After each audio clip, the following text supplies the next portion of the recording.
Chapter 2, Becoming Stanley. In 1939, when Stan was just 16, he graduated from DeWitt Clinton High School. Many kids his age were thinking about college, not Stan. He needed to keep working.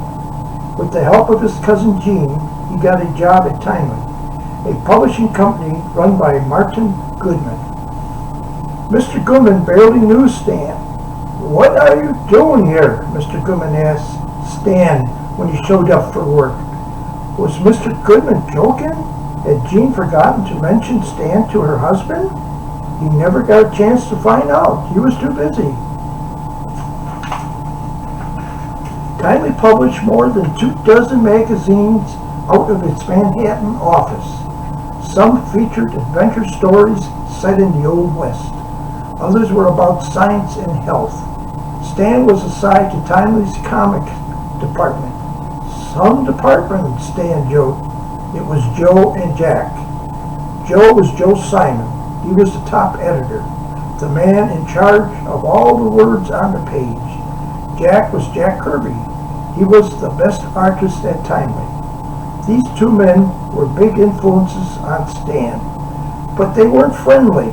When Stan first arrived, they barely looked up.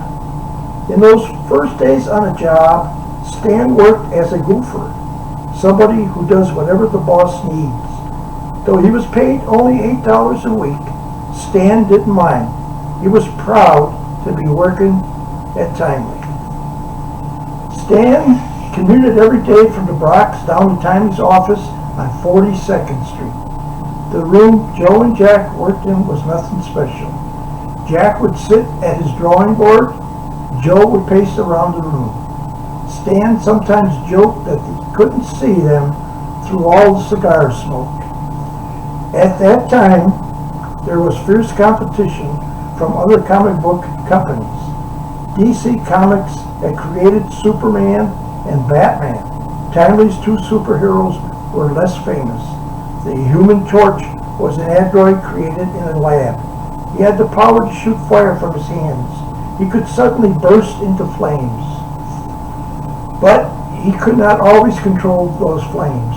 The Submariner was even a bigger problem. He was the son of a human sea captain and prince from Atlantis, and he didn't seem to like humans at all. In 1940, Joe Simons and Jack Kirby created Captain America for Timely Comics.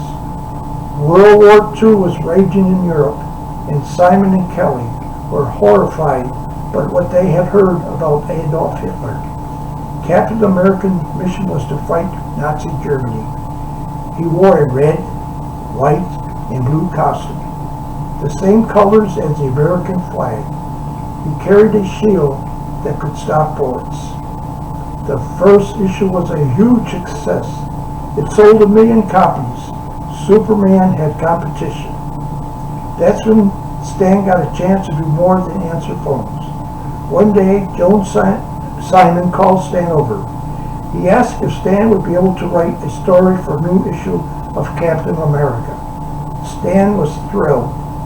He turned a story called Captain America Foils the Traitor's Revenge. Nobody said much about his first story, but Stan didn't mind. All that mattered was that Stan got assigned another story right away.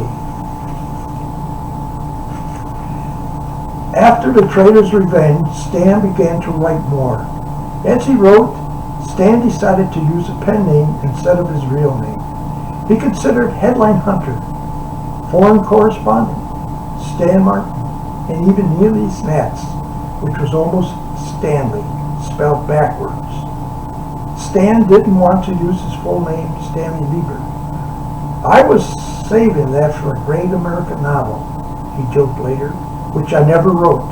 Finally, he settled on the permanent pen name, Stanley, both his name cut in half.